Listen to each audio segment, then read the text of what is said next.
নামজারি খারিজের আবেদন দাখিল করার সময় পীর দলিল বা বায়া দলিল কিভাবে নামজারি খারিজের আবেদনে অ্যাড করবেন। আপনার যদি এক বা একাধিক পীর দলিল বা বায়া দলিল থেকে থাকে তাহলে কিভাবে আপনারা সেই পীর দলিলটা আপনার নামজারি আবেদনের সাথে অ্যাটাচ করবেন, স্ক্যান কপি কিভাবে যুক্ত করবেন, কয়টা পীর দলিল আছে, প্রত্যেকটা পীর দলিল কিভাবে একটা একটা করে আপনারা আপলোড করবেন, বিস্তারিত এই ভিডিওতে আমি আপনাদেরকে দেখাতে যাচ্ছি। ভিডিওটা খুবই গুরুত্বপূর্ণ হতে যাচ্ছে।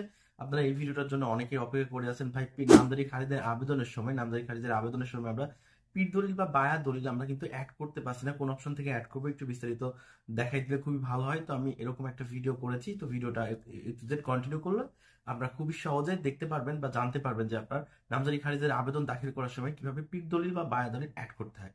তো ভিডিওটা অবশ্যই শেয়ার করে আপনার টাইমলাইনে রেখে দেবেন। যখন আপনি নামজারি খারিজের আবেদন দাখিল করতে যাবেন তখন এই ভিডিওটা এক নজর দেখে আপনি আপনার কাজটা শুরু করতে পারবে। তো বেশি কথা বলবো না, সরাসরি চলে যাবো কাজে। তার আগে বলে রাখি, এরকম ভূমি সংক্রান্ত সকল তথ্য সবার আগে পেতে অবশ্যই আমার ইউটিউব চ্যানেলকে সাবস্ক্রাইব করে রাখতে পারেন। সেই সাথে আমার ফেসবুক পেজটাকে ফলো দিয়ে রাখতে পারেন। অনেকেই আমার ফেসবুক পেজে যুক্ত হন নাই, ডিসক্রিপশন বক্সে আমার ফেসবুক পেজের লিঙ্ক দেওয়া আছে, সেখান থেকে ফেসবুক পেজে যুক্ত হতে পারেন। কারণ ফেসবুক পেজ থেকে আমি নিয়মিত লাইভে আসি, আপনাদের সাথে আড্ডা হবে, গল্প হবে এবং আপনাদের প্রশ্ন উত্তর নেওয়া হবে। কল কনফারেন্সে সরাসরি আপনাদের সাথে কথা হবে। তো বেশি কথা না বলে আমরা সরাসরি চলে যাই কাজে। তো let's go and check it out.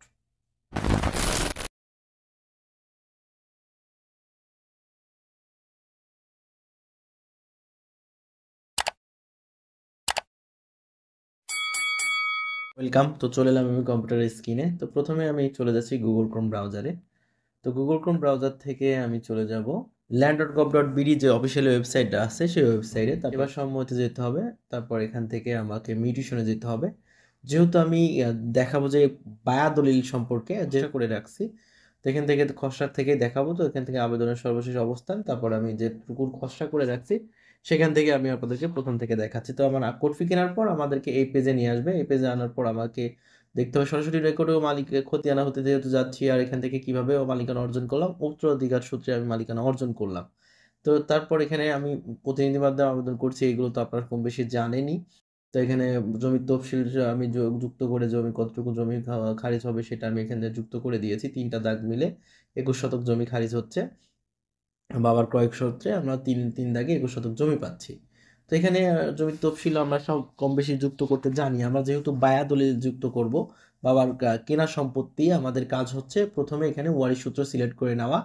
তো এখান থেকে ওয়ারিশ সূত্র সিলেক্ট করে নিয়ে এখানে সমস্ত নাম ধাম এখানে আমি সবকিছু অংশ সবকিছু বসাই দিয়েছি। তো এখানে অংশ টংশ সবকিছু বসাই দিয়েছি। আপনারা যারা ওয়ারিশের অংশ বন্টন করতে বা কার কতটুকু অংশ হচ্ছে সেটা ভাঙতে না পারলে আমার একটা ভিডিও দেওয়া আছে, সেটা দেখে আসতে পারেন। তো আমার সম্পূর্ণটা অংশ টংশ সবকিছু দেওয়া আছে। তো এরপর আমি যেহেতু বায়া দলিল দেখবো সেক্ষেত্রে এখান থেকে একবারে চলে যাব দাতার 5 নম্বর পয়েন্টে। শেষে দাতার তথ্য দেওয়ার সংযুক্ত করুন এখানে দিতে হবে।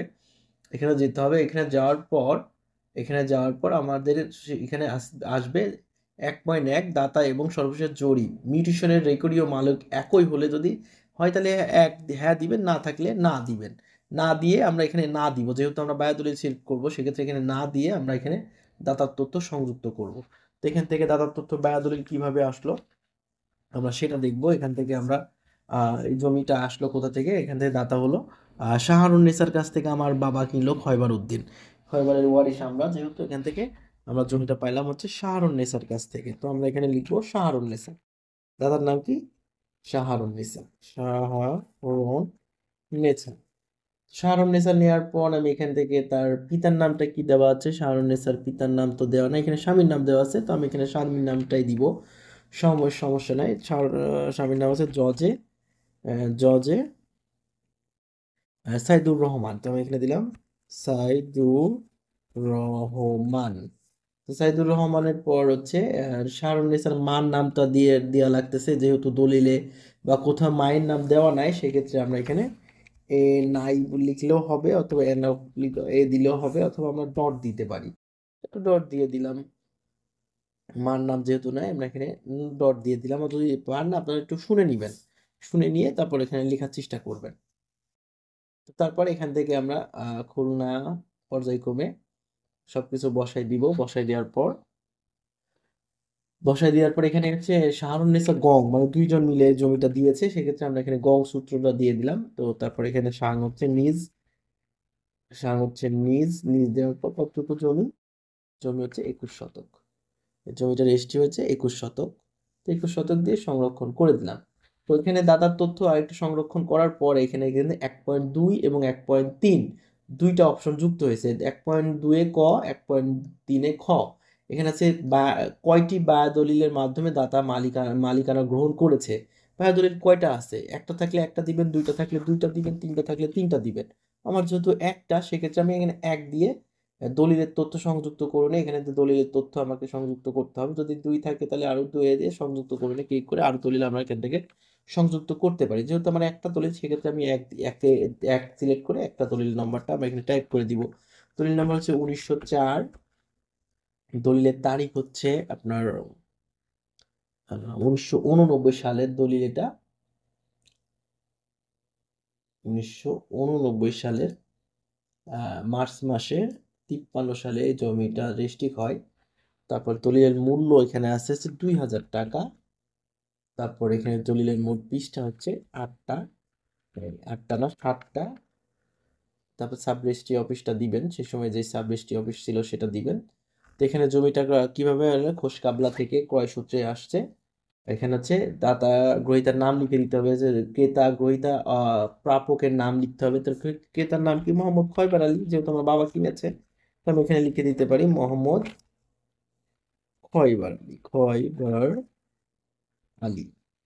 তো খয়বার আলী দেওয়ার পর এখানে আছে বিক্রেতার নাম কি? শাহরুন্নেসা গং, মোসাম্মদ শাহরুন্নেসা গং। গং দিয়ে আমাকে বায়াদলিল বা যে বায়াদলিলটা আছে সেটা আমার এখান থেকে স্ক্যান করে নিতে হবে। যে এটা আমাকে ডাউনলোড করা হয় না, আমি হোয়াটসঅ্যাপে পিডিএফটা নিয়ে রাখছি, আমি হোয়াটসঅ্যাপ থেকে ডাউনলোড করে এখানে অ্যাটাচ করে দিব। 19টা আমি এখান থেকে জাস্ট সিম্পলি 19 এটা সিম্পলি এখানে অ্যাড করে দিলাম। তো অ্যাড করে দেওয়ার পর আমার সব কিছু কমপ্লিট, এ পর্যায়ে কমপ্লিট। এখান থেকে আমি সংরক্ষণের পরবর্তীতে যাব। সংরক্ষণের পরবর্তীতে যাওয়ার পর আমাকে প্রথম পেজে ফেরত নিয়ে আসবে। তারপর এখান থেকে জাস্ট মিউটেশনে যাব।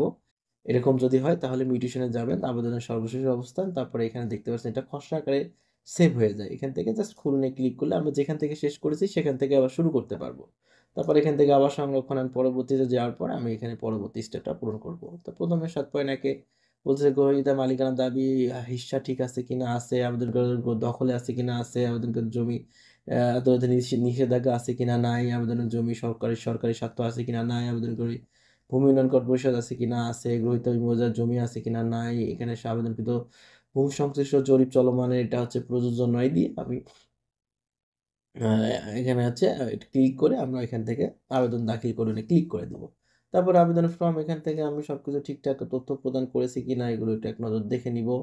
দেখে নেওয়ার পর আমরা এখান থেকে আবেদন ফর্মে ক্লিক করে 50 টাকা নোটিশ জারি ফি পে করে দিলে আমাদের আবেদন কমপ্লিট হয়ে যাবে। তো এই হলো মূলত প্রসেস বায়া দলিল সংযুক্ত করা। বা বাবা দাদা যদি রেখে যায়, বা বাপ দাদা রেখে যায় যদি কোনো সম্পত্তি, দলিলের কেনা সম্পত্তি রেখে যায়, সেটা যদি আপনারা খারিজ না করে বা মারা যায়, সেক্ষেত্রে ওয়ারিশ সূত্রে আপনারা এইভাবে নামজারি খারিজের আবেদন দাখিল করতে পারেন।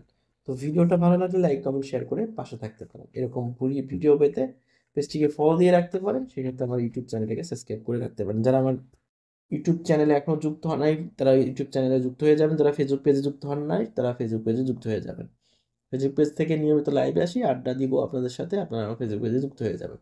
তো এই পর্যায়ে আমরা এখান থেকে জাস্ট প্রিন্ট আউট করে নিলে আবেদন কিন্তু দাখিল করা কমপ্লিট হয়ে গেছে। এখান থেকে জাস্ট প্রিন্ট আউটে দিয়ে আমরা এটাকে প্রিন্ট আউট করে নিতে পারবো। তো তো এই হলো মূলত প্রসেস। এই প্রসেসে খুব সহজে আপনারা এক বা একাধিক পিঠ দলিল বা বায়া দলিল থাকলে খুব সহজে অ্যাড করতে পারবেন নামজারি খারিজের আবেদনের সময়। তো ভিডিওটা ভালো লাগলে লাইক কমেন্ট শেয়ার করে পাশে থাকতে পারেন। এরকম ভিডিও পেতে অবশ্যই চ্যানেলটিকে সাবস্ক্রাইব ও পেজটিকে ফলো দিয়ে রাখতে পারেন। আর আপনারা যারা আমার হোয়াটসঅ্যাপ গ্রুপে যুক্ত হতে চান, ভিডিও ডেসক্রিপশন বক্সে আমার হোয়াটসঅ্যাপ গ্রুপের লিঙ্ক দেওয়া আছে, সেখান থেকে আমার হোয়াটসঅ্যাপ গ্রুপে যুক্ত হতে পারেন।